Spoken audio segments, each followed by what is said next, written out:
Smith. Just calling to tell you how much Hey, Tim. This is Danny Smith. Just calling to tell you how much I appreciate listening to your show, Truckers' Voices. It's very informative. I really like hearing the drivers' stories, how they got into the trucking industry and maybe what kind of trucks they started out with. And it's just been a lot of fun, and I would encourage any drivers out there to tune in and listen, call in, be a part of it. It's a great show. Hey, this is Chuck Lopesiger, and I listen to Truckers' Voices every Thursday evening from 8 to 9 p.m. Eastern on Facebook or YouTube with host Tim Taylor and co-host Steve Brand, because it keeps me informed about the industry and the drivers that keep our country moving forward. Don't forget, Thursday, 8 to 9 p.m. Eastern. Be there. Hi, this is Scott Post, and I love Truckers' Voices because there's always something entertaining and educational for our industry. And it's also hosted by two of my good friends, Tim Taylor and Steve Brand. Tune in tonight. And in the meantime, be safe out there.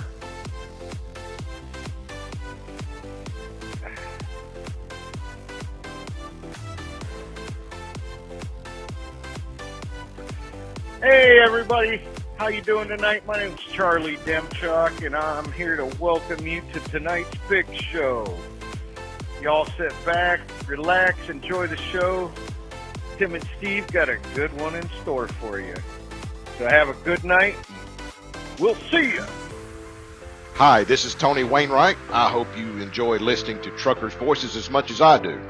Now, without any further ado, kick back, kick your shoes off, air your corns out, and get ready to listen to another fine show.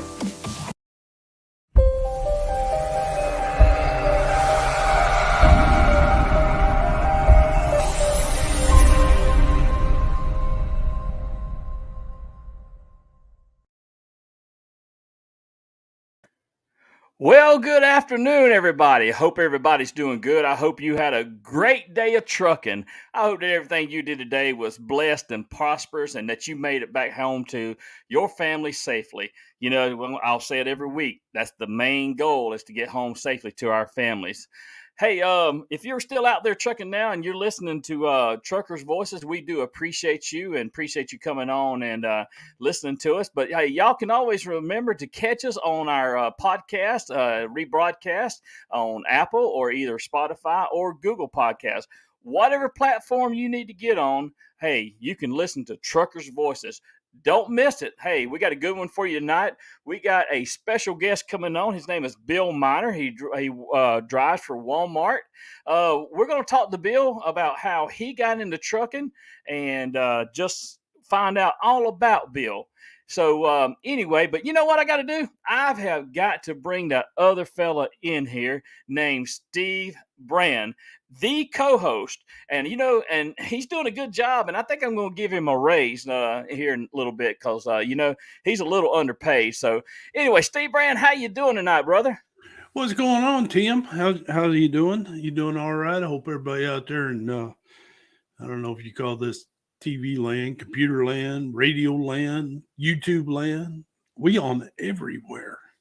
But no, I'm doing good, brother. I'm doing good. Yeah, doing good. Well, anyway, we got a good show coming in here tonight, and I think that everything that I've heard about Bill is true. I got a good friend of mine recommending him to us, and we're just going to hear from him there.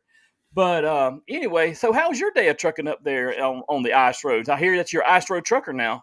Well, earlier we was, but today was great, man. Today was like 38 degrees coming out of Pennsylvania, dry roads, and I mean dusty, dry roads, salt dust everywhere. But yeah, no, man, it's been a good week so far. Got one more day to go. Then we got the weekend. It's supposed to be fairly decent around here. Maybe I can get my pickup truck cleaned up. And but hey, I just want to mention them folks down there in Texas and Arkansas and Tennessee. Man, my heart goes out to you. I hope everybody's doing okay. I hope everything's last check of the weather, looks like everything's kind of moving out, turning back into rain. So hope everybody's doing a good job down there and staying safe. Yep, absolutely. We got some unseasonable weather down here. I mean, I'm not saying this to kind of throw, light on the cold weather, but man, it's been like 50, 60, and even 70 degrees down here. But it's kind of been humid and muggy down here. But I do think we got some cold weather coming in behind that. So anyway, it's just unseasonably crazy weather, Oh, yeah. I think we're supposed to be 58 on Monday, right? Something like that. So, I mean, I'm looking forward to it. And they said that little feller up there in Pennsylvania seen the shadows. So we got 6 more weeks of winter, which I'm sorry, but we got 6 weeks, whether he sees a shadow or don't. I mean, you got 4 weeks of February and a couple of weeks into March. So, just, yeah. Okay, somebody just posted 80 today here. They got to be in Florida. Got to be in Florida somewhere. Hey, only in Florida, right? Hey, that's probably what somebody that I know. I'll have to go in there and look at the comments in just a minute. But speaking of Punxsutawney Phil, there, I heard that Peggy, Punxsutawney Phil's ex-wife, Peggy, there, she lives down in Florida, and she said he's just overrated and always gets it wrong. So she's decided she would move down to Florida. That's funny. So anyway, hey, let's go ahead and let's get our guest on in here, and let's get this interview going tonight. I'm so glad everybody joined us tonight. So anyway, so Bill Miner, can you hear us now? He sent me a text a while ago saying that he couldn't hear us. So I cannot. Yeah. So anyway, I don't know what's going on with there. We can hear him. We can hear him for sure. So, Bill, can you hear me? No, wait a minute. What happened, Tim? We was just discussing things in the green room. I know. Let me text him back and tell him something real quick. So just go ahead. I can't hear you on my headset, but I can hear you on my phone. I got my phone playing in the background. Okay. All right. So you can hear us on your phone? It's going to be a delay. All right, so we got to. Yeah, I got you streaming on my computer, but I flipped the phone on to see if I could hear you guys. Obviously, there's some kind of delay going on here. I'm going to ask him to disconnect from his headset. Okay.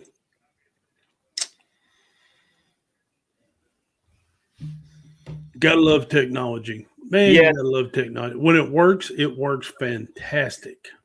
Yeah, absolutely. Absolutely. When there's a glitch, there's a glitch.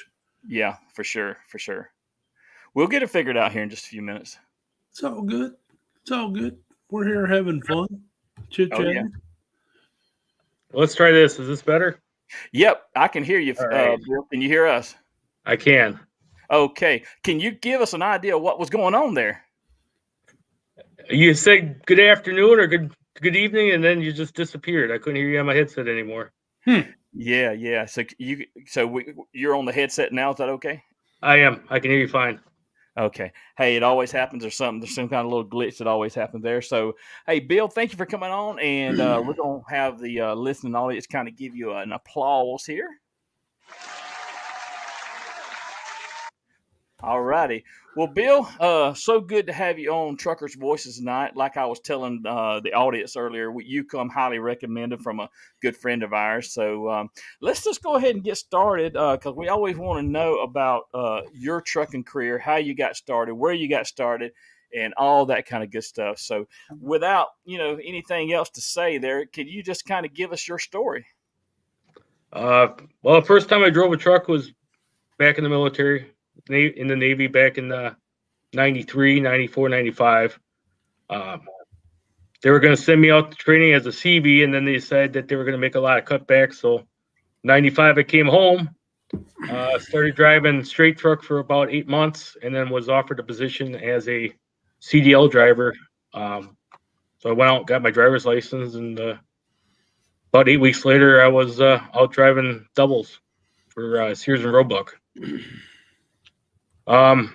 Shortly after that, I ended up going to work with my dad. He was hauling fuel down the street, and I did that for about 8 years after that.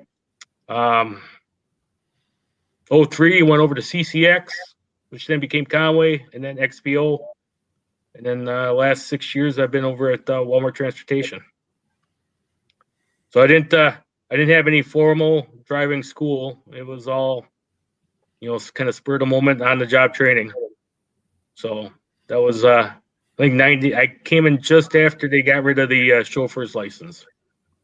Yeah, so it April was kind of yeah.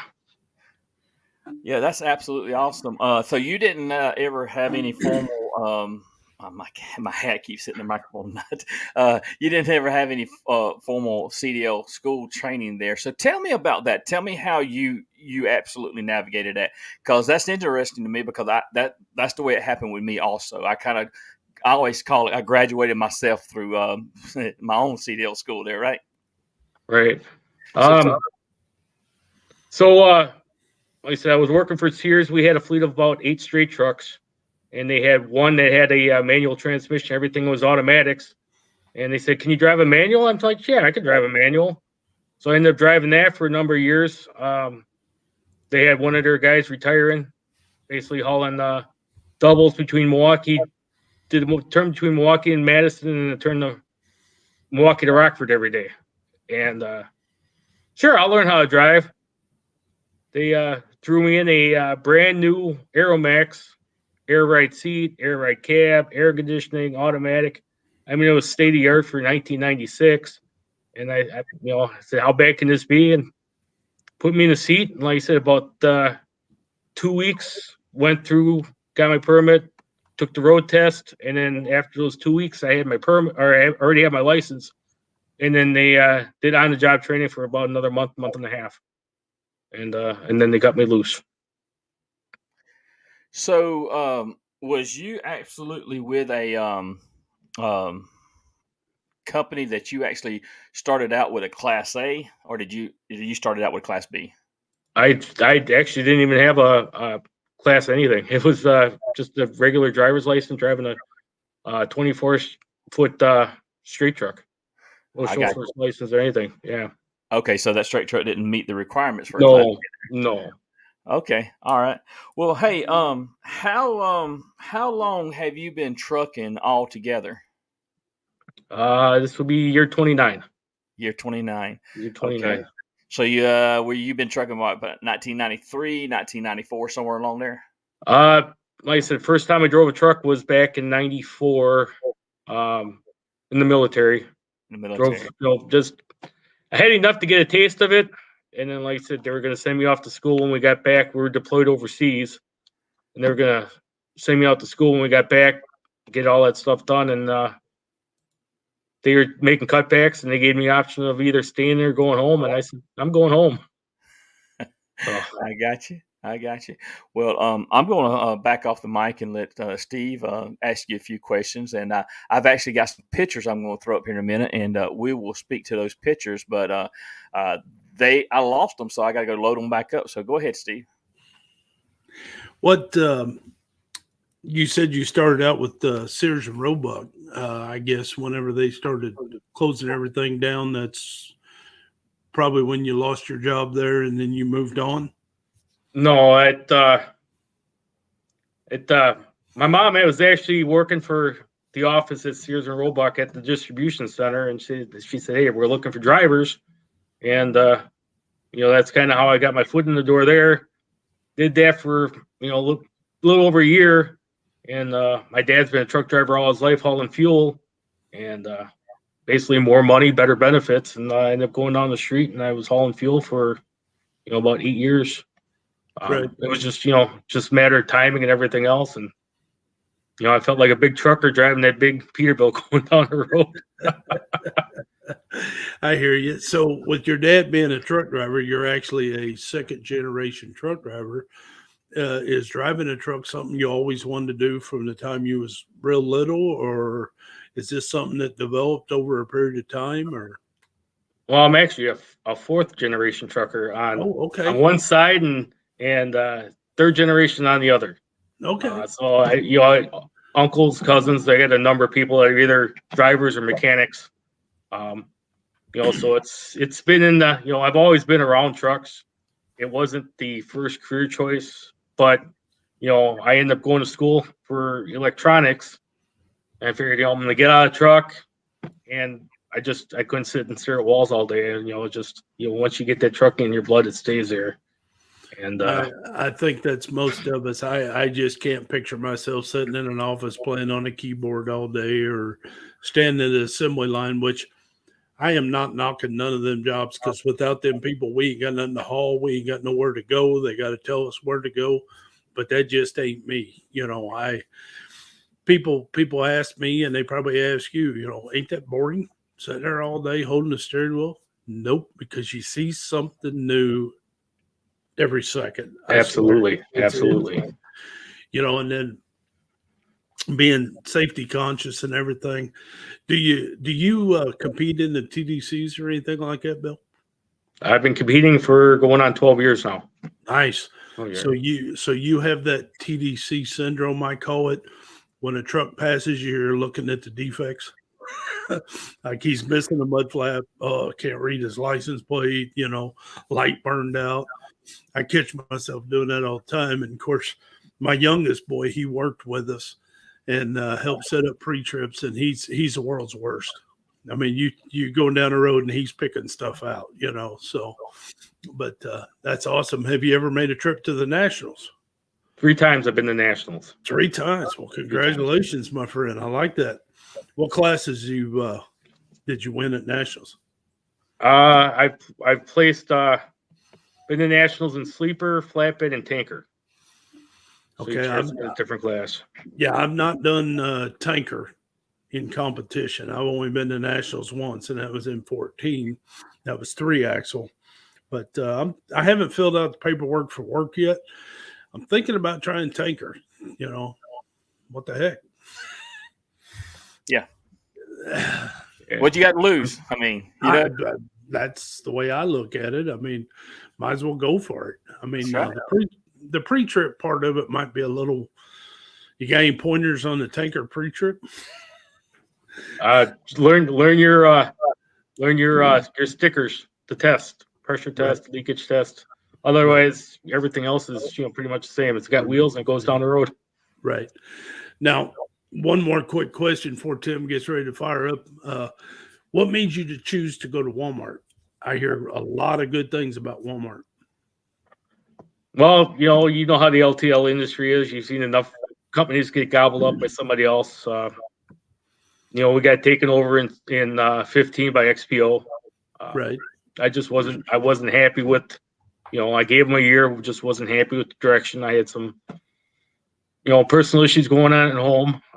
Wife couldn't work anymore due to medical issues, and we had to make a decision of, do I stay at Conway or XPO, or do I, move to greener pastures? And, I opted to go to Walmart. Highly recommended by a number of my, friends. They said, yeah, Walmart's a great place to work. And right. It's been good. It's been, very good.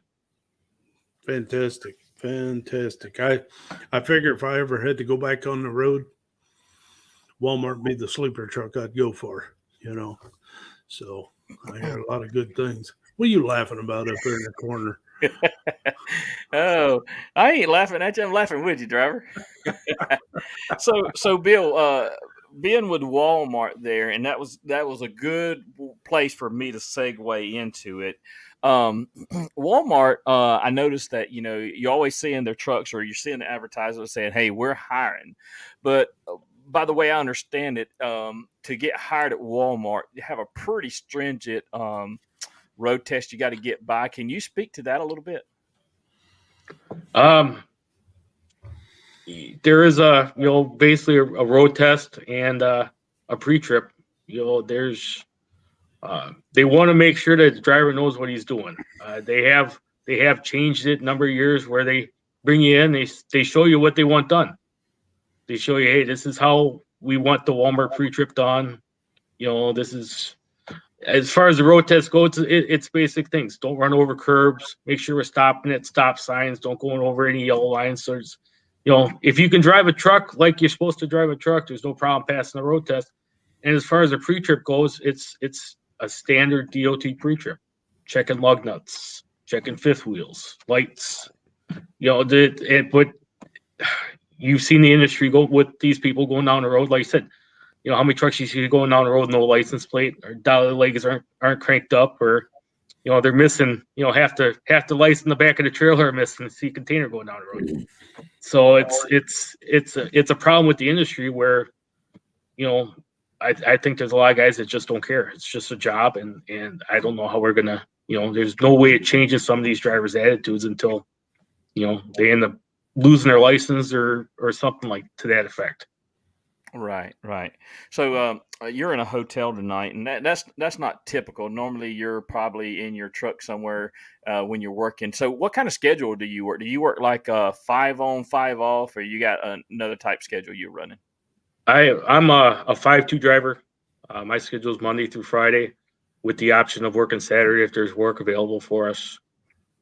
So normally Saturday I work about half a day and then go home. So I'm off Saturday and Sunday. The nice thing with Walmart is 2 days off is the minimum you're going to get with any schedule. Okay. We got some schedules for these guys are, off, work 5 days on, 5 days off. And, they're loving it, getting ready to retire. It almost feels like a vacation.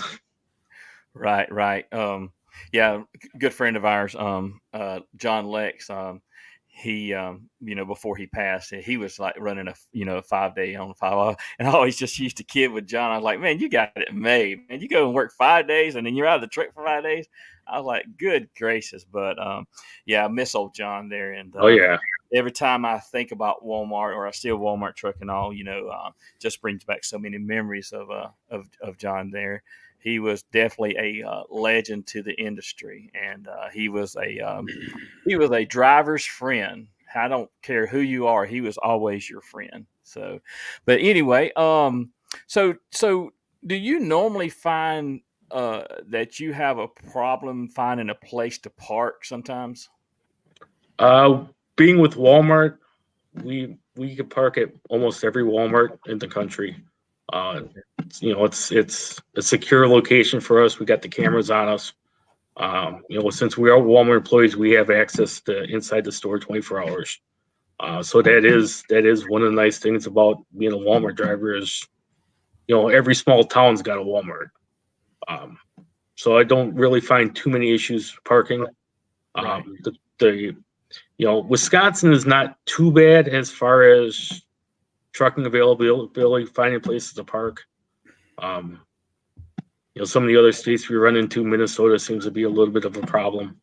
And then down towards Chicago could be a nightmare trying to find places to park. Right. So is there a method, like when you back into a door at Walmart? Surely you don't want to just get out and walk from behind the building to the front to get somebody to come open the door. Do you have a method to let them know that you're back there other than for your safety? Is there a method that y'all use? Hey, hold on before you answer that. If you're giving away company secrets, don't answer it, okay? We do have access to phone numbers. Every store's got a phone number, and just basically call when we ask for a manager. Let them know that we're here. It's anybody can call the store. So we just call the store. Hey, we're here. Can someone let us in? Yeah, I heard at one time that y'all had radios that you could radio in the store before. I mean, is that the case? Technology's changing. Okay. At one point we did, but now we don't. You never know who's got what anymore. Yeah, so. I got you. Steve? Is everything you do drop and hook, or do you got a live load, live unload? Depends on what we're doing. I'd say it's about 60% drop and hook, and then we do pick up inbound and outbound freight. Right. So groceries, GM. It all depends on where we're going, and but most of the places we go, we don't sit for very long. Nice thing is being Walmart that we have a large influx of supply chain vendors, and they want to keep the supply chain moving. Right. I got a question here come in from Bill West. Do you do the grocery side or the retail side Do the retail side for the most part. for the most part? It depends on what warehouse you're assigned to, but we don't pull strictly from our own warehouses. We got about a 13 state area that we cover out of Beaver Dam. So one day we might be doing groceries, another day we might be doing just regular general merchandise. Okay. Bill, are you on the Walmart road team? I am not. Okay. I'm not. Okay. I know that COVID, they haven't been doing much since COVID, so I don't know if they're going to be starting that back up yet again. Right. Yeah, I got a good friend of mine over here in Ohio. You might know him, Jason Emhoff. The sheriff? The sheriff? Oh, yeah. Yeah, he's good people, man. He is good people. So that's funny you call him the sheriff. I heard that. I got told that story a while back, and that's funny.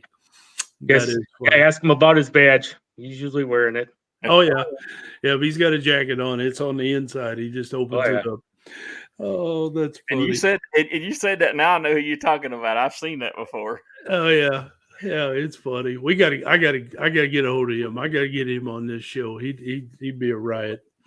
But, So Bill, speaking of Walmart and TDCs and stuff like that, just kind of give us a little breakdown on how Walmart kind of puts you guys through your own competition. How does that work? Does that work regional or state by state, or how does that work? Each DC will do a local rodeo. The rodeos are all the same for all the TDCs every year, and then you qualify for state, and you can also qualify for the Walmart Nationals. Okay. So Walmart Nationals usually have around 125 drivers every year. The Walmart Nationals, and then I think last year we had eight drivers from Walmart for Wisconsin, from the three DCs here in the state. Okay. All right. Got a couple of questions I'm looking at here on the screen. Well, let me put this. Here's a statement. You may know Chuck Losinger. You may not. Do you know Chuck? I've talked to Chuck. Yeah. He good friend of Charlie Demchuk there. Oh yeah. Charlie's a good one there. And but anyway, he said he retired after 25 years of Walmart and he loved it. But here's one that come in, and I'm trying to see who this was from. It's from Danny Smith. Hey Bill, do you have a favorite town or place that you like to go to? Went up to Houghton, Michigan on Monday, which is 60 miles from the very top of the UP. Absolutely gorgeous up there. Only problem was I had whiteout conditions for the last 45 minutes of my drive. But you get up there and like I said, it's pretty. You come out of Houghton and you come along US 41 and you're just driving along the lake for an hour, 2 hours. It's just, it's God's country up there. And it's just, when you talk about being able just to see stuff, that's, like I said, it doesn't get much better than up there in the UP, except this time of year. Yeah. And I was going to ask you about that. Now, do you have to ever chain up or anything like that? We do not chain. We don't go anywhere that we chain. Okay. But we did. I had I think it was minus 25 Tuesday morning. I know it doesn't get that cold down in Georgia, but minus 25 and just. You said minus? Minus, yeah. Minus 25. Is that even a number? That's cold. That's cold. Yeah. So one more here. I'm sorry, next one here. It says, Bill, can you tell us about your snow removal devices for the top of your trailers? So basically it's the 2-post machine with it's got a V-shaped blade on it with some rubber. And we drive underneath it, and they'll drop that blade on there, and it'll just scrape the snow, and we'll have the snowplow guy come behind and remove the snow. And some of the DCs are actually going to automated systems where they don't even need an operator out there. You just go out there, and with the sensors, it'll automatically just drop on the trailer, and it'll pull all that stuff off of there. I got you. Very rarely should you see a Walmart trailer going down the road with any snow on top of it. We are be conscious about that. Yeah, because that snow and ice, it can come off top of trailers, can damage the vehicles around you there. Steve, I think we got some of those machines that up north that you can drive through. Do y'all have one there in Dayton? Yep, we got one in Dayton. Sure do. Yeah. It's kind of cool. You just want to make sure, and I never did this, but you want to make sure that you only do one trailer at a time. Don't get a hook set and do the front trailer, because it all ends up in the dolly and it could break your lines.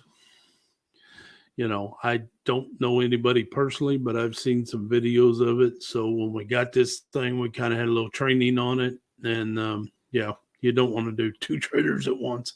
Right. So Bill, I've got a picture of young Bill up here.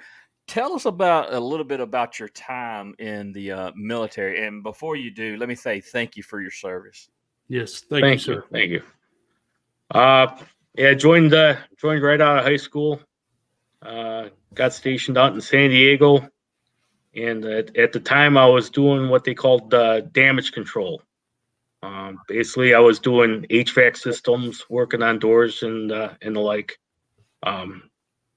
So we finished retrofitting our ship. That was mid '94, and then we headed over to the Middle East for a 6-month tour.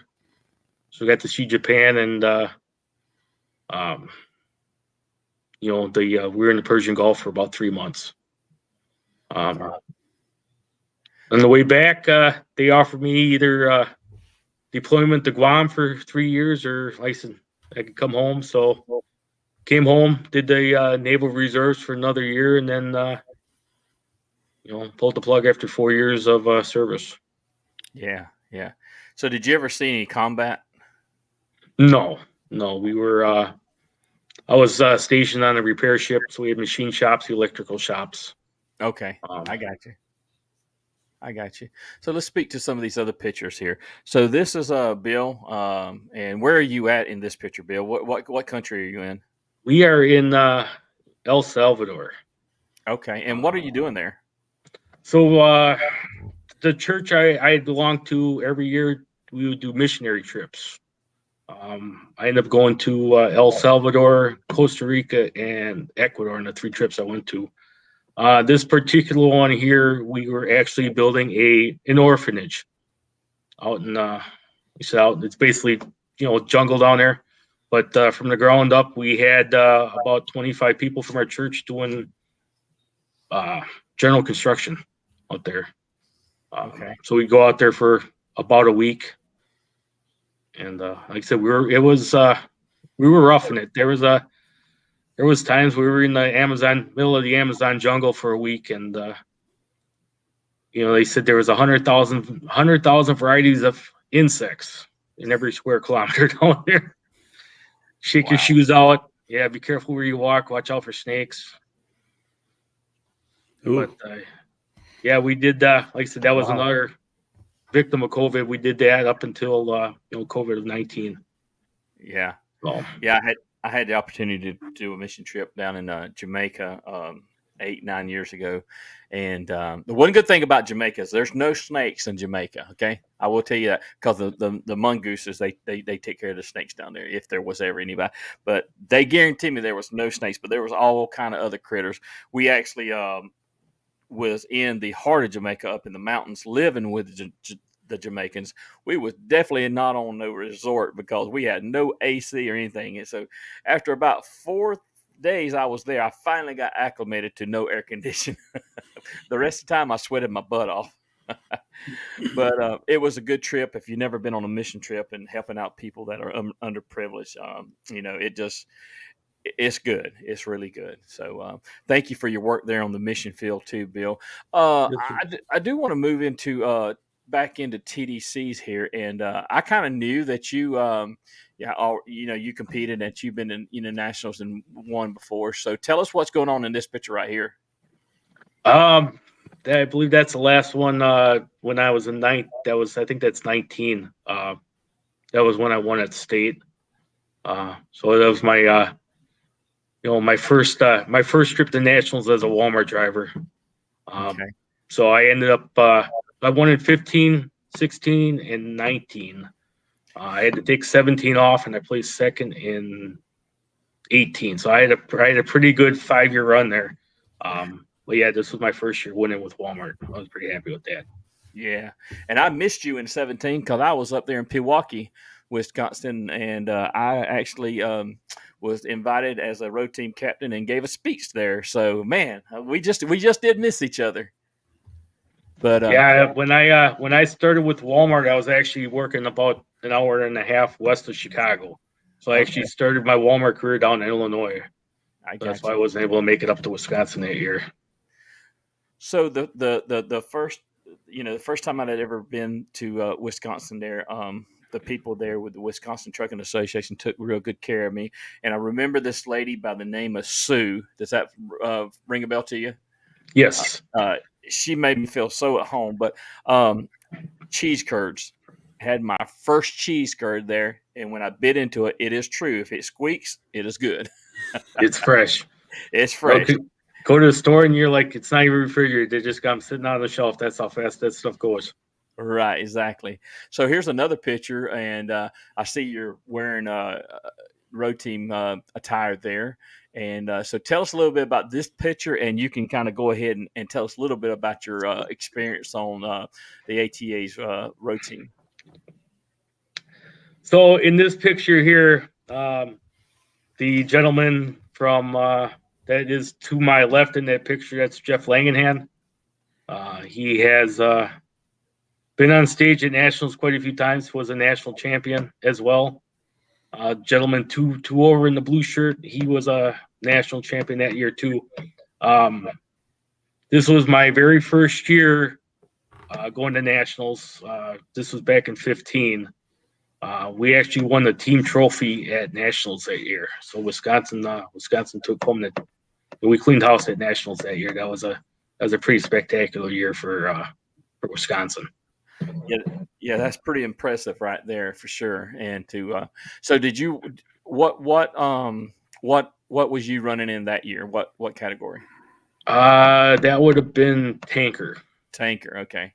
Tanker. I got you. And you don't never drive a tanker, but you just got in it, and you don't really have anything to practice with as for a tanker, right? No.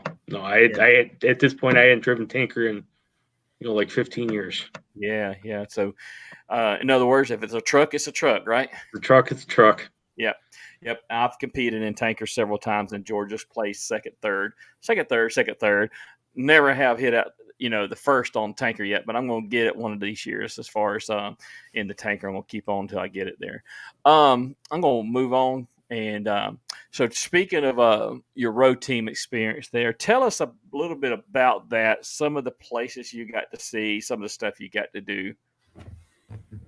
So this particular one here, we were I was out with Chad Miller and Nate Wick, and then I think it was Randall Lucian, rounded up the four of us. We got to tour the Twin Cities up there in Minnesota. And what we're doing was going to high schools, grade school, and even CDL driving schools, and doing a shared road program with the ATA. Okay. Did you ever get to go on the Old Geezer tour? No, I don't know what the Old Geezer tour is. Well, let me tell you what the Old Geezer tour is. And I actually drove that truck right there on the Old Geezer tour in Virginia and West Virginia. That's up there with David Boyer and Clarence Jenkins. And so we went through all the schools around Virginia and West Virginia there. And so it was going from that truck to the new truck that they have now, the blue one. But anyway, quite experienced, and I gained a lot of knowledge from Clarence Jenkins and David Boyer. And if I believe right, Steve, you've been on the Old Geezer tour before, right? Yes, sir. Sure have, and I even drove that truck right there. Absolutely. And I got to drive it after President Trump sat in it. And that was quite the honor, knowing that the President of the United States, like I told the kids, I'd wait till the end. And then when we're standing there just kind of chit-chatting and getting Q&A, I'd tell them, I said, now, it's irrelevant of what your politics is. I just want you all to know that you sat in the same seat that the President of the United States sat in. And, I had pictures of it when John and then was up there at the White House, and John Lakes was in the truck. And I'd show it to them, and they're like, man, that's his truck. That's what I just told you. I said, that is an honor in itself, knowing that the leader of the free world sat in this truck, and got trucking, announced. I mean, that's quite the honor. So, but yeah, the old Geezers tour, that was a lot of fun. That was a lot of fun. Them guys make it a lot of fun. They know their stuff. They're very safe, very good mentors. Right. And they're since retired. So yes. Well, Bill, I'm going to go ahead and open up the phone line. If anybody wants to call in, call the number on the screen there, 251-616-2151. If you got any questions that you want to ask Bill, we would appreciate you if you're listening out there calling in and helping us out with the interview. But so Bill, speaking of trucking there, just tell us a little bit about some of the different trucks that you have driven over the years. I had a 351 Peterbilt when I drove tanker. Cab was so narrow you could reach over and roll the window down from the driver's seat, and it had the vacuum operated wipers. Come down from the top. Nope, these came from the bottom. They come from the bottom. From the bottom. But there was two separate switches, so you get to the point just about where they dialed in, where they were running at the same speed. It lasts for about 10 seconds, and then you were done. But truck driver entertainment to try to get them to match up. Yep. But I never had the pleasure of driving a cab over. Oldest truck I ever had to drive was a 85R model. So no, that's a good truck, yeah. 85R model. Yep. The 65, the 265 air conditioning, two windows down, 65 miles an hour. There you go. A lot of Ford Aeromaxes, Sterlings, and now I'm over here at Walmart. It's been Freightliner Cascadias. Let me guess. Sterlings. Those come. You was probably driving what with XPO or whatever. Conway. Yep. Conway. Oh my gosh, I competed, and when I was competing, and I had to get up in a Sterling, I'm like, what am I driving here? But didn't know if it was Ford or Freightliner. Or yeah, I don't know. I don't know. I just wasn't used to it, and the hood on it kind of always threw me off. There's a big, and that's the one nice thing about Walmart is going from a just a bare bones fleet truck to, I don't want to say it's the lap of luxury, but it's those Walmart Freightliners are pretty nice on the inside. Yeah. So that's what you're driving now is a Walmart Freightliner? Yes, sir. I got you. So do you share that truck with somebody? Or are you on a slip seat? Nope. That's my own assigned truck. Only time anybody else drives it when I'm on vacation. They happen to need a truck. I got you. So during the peak season, let me ask you this, and I kind of know the answer to it. It's a rhetorical question, but what do you guys do? I mean, do y'all hire like extra part-time drivers during the peak season, or do y'all just go with the fleet that you have? Walmart has always had outside support. You see it going down the road where they've got different carriers pulling a Walmart truck. I got you. I mean, even Chad Miller calls me every once in a while, tells me he's pulling a Walmart trailer. 99% of the freight is hauled by Walmart. That's our bread and butter. But when we need the help with we will have outside carriers assigned to help haul our freight. I got you. All right, Steve. You talking to me? Yeah.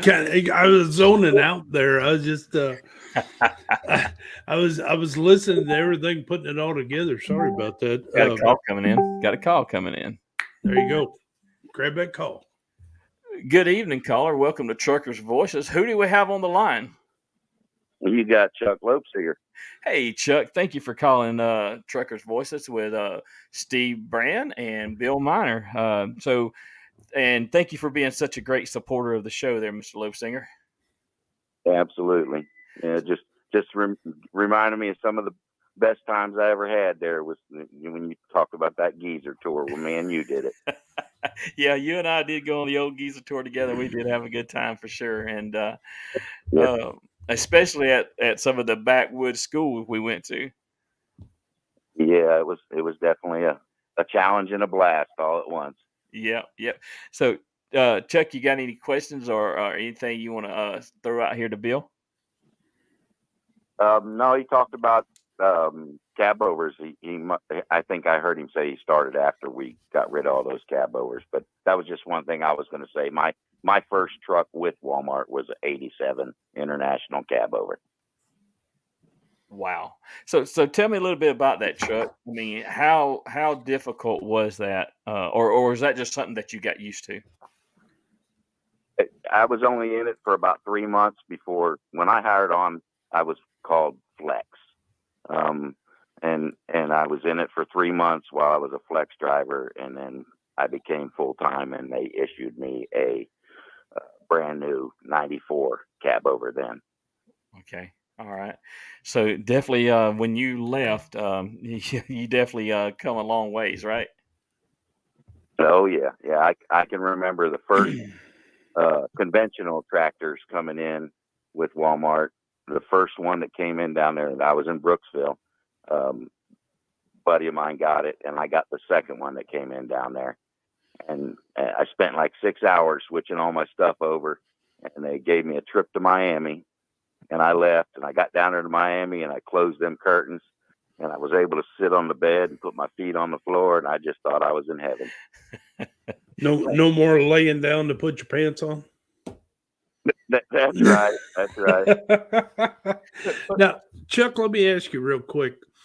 Walmart never run any of the buses, did they? The international buses, they always had just the straight axle. Yes. Okay, I didn't think Walmart ever had any of the buses. I know JB Hunt and Schneider did, but I didn't think Walmart did. And what do you mean by buses? The setback axle. Where they had the flat floor? Yeah, the setback axle. Yes, I think '98. They got some of those where they actually had a flat floor in the cab overs with the setback. Oh, okay. Axle, yeah. Okay. Yeah, the buses was the setback axle like Schneider and JB Hunt used to have. Them was kind of interesting, but I couldn't remember if Walmart had any of them or not. But yeah, it's a big change going from laying down, putting your pants on, and crawling over the doghouse, and Yep, miss right your foot. out of that bed and right into the seat. Exactly, and just don't get hung up on the gear shift on the way down. That's right. So, anything to say to Bill? Any advice? I mean, you're a retired Walmart driver. Any advice to Bill there, Chuck? No, just keep up the good attitude and try to mentor these newer drivers the best you can, and continue enjoying your job there with Walmart. Like I said, 25, almost 26 years, and I loved it. If I wouldn't have had to, be medically retired, I would still be doing it. Yeah, it seems like every day when I started at Walmart, the average Walmart driver age was, late 50s, early 60s, and in the few years I've been there, it's definitely becoming a younger crowd here at Walmart. Yeah, when I hired, I was considered one of the youngest drivers ever to hire at Walmart, and I was 35. And like I said, I just turned 63, so I would still be doing it if it wouldn't have, if I wouldn't have had to medically retire. Well, Chuck, we do thank you for calling the show tonight, and we do thank you for being a supporter of the show. Steve, did you have something Absolutely. else? No, I didn't have nothing. I'm good. Thanks for calling in, Chuck. Good talking to you, bro. Thanks, Chuck. Okay, man. All right, Chuck. Great job, as we'll usual. we'll be in touch soon, man. Okay, man. Bye-bye. Thanks. All All right, it was good to hear from Chuck there. Appreciate him calling in the show there. But yeah, he talked about the cab over there. I've never had to worry about driving the cab over, but Steve, you have, right? Oh yeah, that's what I started in. And matter of fact, when I moved to Ohio, met my wife, moved to Ohio, went to work for her mom and dad. I was driving a 84 MH Mac, had a 400 Mac in it with a 13 Eaton 4. And it was a good little truck. But like I said, you know, you got to lay down, put your pants on, and slide from the bunk to the seat, and don't hit the gear shift on the way down. That was not good. Yep, absolutely. So Bill, as whenever you was on the road team there, you got to speak to various groups about safety and all that. But the process of becoming a road team captain, you know, tell us about that. I mean, me and Steve, we kind of know about that. Well, we do know about that, but for the listening audience that doesn't know, tell us the process of becoming a road team captain. Well, I started my process. Back in trying to think now. Back in 2013, I ended up joining the Wisconsin road team. So the motor carriers run their own road team. Did that for a couple of years. I figured, well, you know, if I could talk in front of a couple of people, I could probably talk in front of a lot of people. Submitted my interview, and like I said, every company does their stuff a little different, but submitted an application and a video to, you know, my manager, and submitted it to our general office back when I was with Conway. They selected number of drivers, and then we worked on putting our packet together for the America's Road Team. Yeah. You know, speeches, videos, you know, resume, stuff that we've done. Got selected, ended up going out to Virginia. You know, same process. Go through there and you know, videos and questionnaires and mock media stuff, and you know, I made the team back in 15. So it's you know, I keep telling everybody every day, go out there and you work on your resume, and it's not a matter of what you accomplished. It's that 1 mile at a time.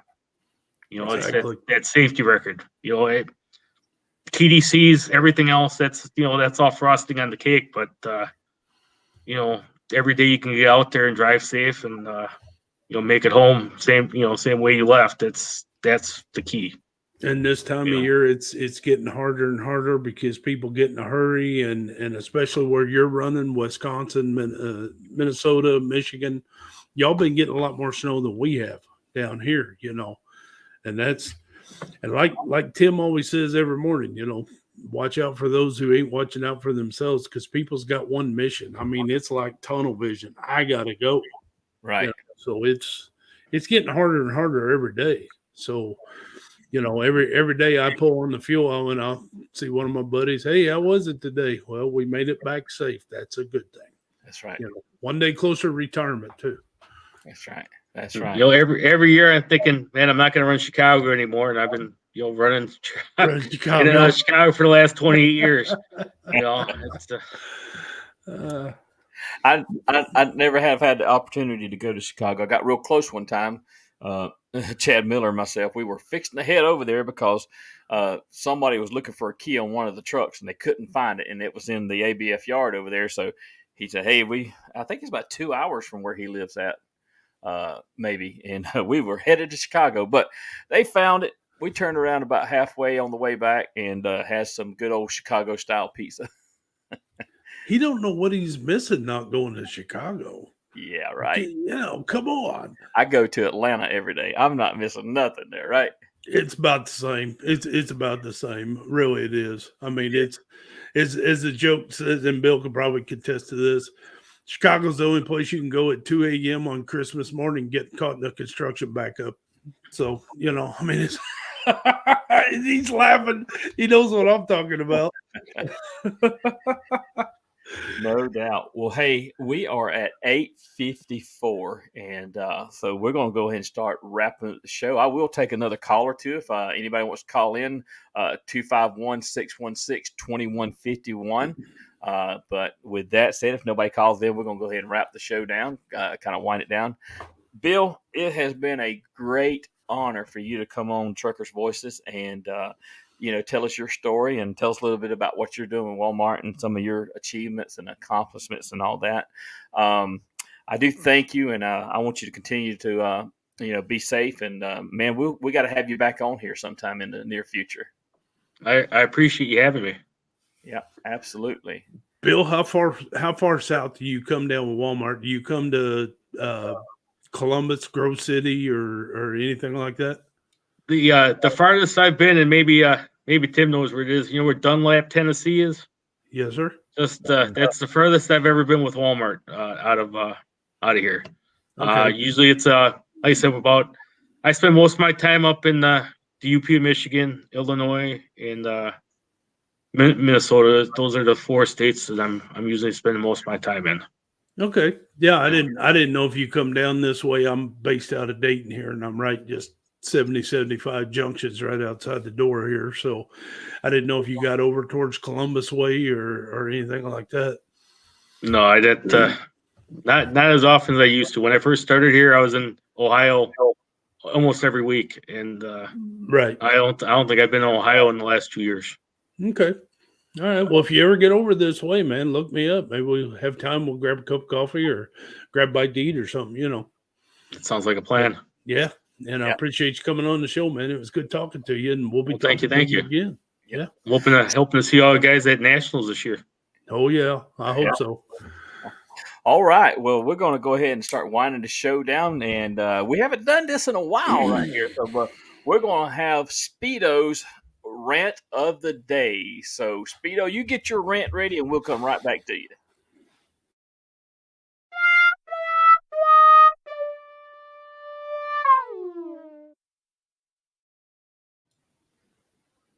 Okay. How come I got an echo? I had an echo. Oh, well. I'm going to start out with it. It's wintertime. We're wrapping it up, but clean them cars off, folks. Clean them cars off. Get them windows cleaned, them front windows, back windows, scrape that hood off, scrape that roof off. Now, for my rant, I'm starting to see this, and I'm seeing it more and more and more. Landing gear. Come on, drivers. Crank that landing gear up. I know some of it's old. Some of it only goes so far up. Whatever. Stop being lazy. Get that landing gear up. You hit something in the road, you're going to rip that landing gear off, and it is not going to be pretty. Get that landing gear up. Thank you. God bless. Everybody stay safe. Where'd you go, Tim? There you are. I left you on the solo. It's like, man, where'd he go? Where'd he go? I got nothing. You got the switchboard. I ain't got nothing. I just wanted to leave you on the solo there for a minute. I just want to see your face when you didn't come back to us. All right. I told you, Bill, nothing's scripted. It just kind of goes. I don't know. Hey, that's what's so good. This show is so generic, so organic. So anyway, Bill, thank you again. It's been fun. We're going to go ahead. We're going to close it out right now. Listening audience, we thank you. I got one last thing that I want to tell you about here, and let me get it up there on the screen. Let's see here. Where am I at? Okay. March the 25th in Atlanta, Georgia, at the Yellow Terminal in Ellenwood. We're going to have the Safety Drive for a Cure. I believe it's the 9th annual one. I may be wrong about that. But anyway, March 25th, and we would like to see every one of you come out, compete, but absolutely help us raise a lot of money for the Pediatric Brain Tumor Foundation. I know a lot of people that come out every year. If you've never been, hey, you'll be coming back year after year because you're going to get hooked. This year, I'm not doing a trailer. I kind of did a poll. Everybody else wanted me to, that the poll said, let's give away a grill and a cooler. So I've got a Pit Boss grill here, pellet grill here, and a Rectech cooler, which is pretty cool cooler. I'm going to be giving away at the Safety Drive for a Cure. Tickets are $5 each, and if you buy 4, you get 1 extra ticket for free. You can go to the Safety Drive page, and you can click on the link there, and you can buy the tickets. I'll see it come through, and I'll put your tickets in for you. So if y'all can support us, we sure would appreciate it. Steve, you got anything to say about the Safety Drive? March 25th. I shouldn't say this because I don't want to jinx it, but we did have a little bit of snow in there next year, or last year. So make sure you bring winter gear just in case. Shorts. Just say. Shorts. Short weather. No, but it's going to be a good time, and it's for a great cause and great people. Great people's there. So just the food alone's worth going for. Oh, Absolutely. yeah, exactly. Well, thank y'all for listening. You can catch the replay on here, on YouTube, on Apple Podcasts, on Spotify, on Google Podcasts. Panel, y'all hang tight for a minute. We will see y'all next week right here on Truckers Voices.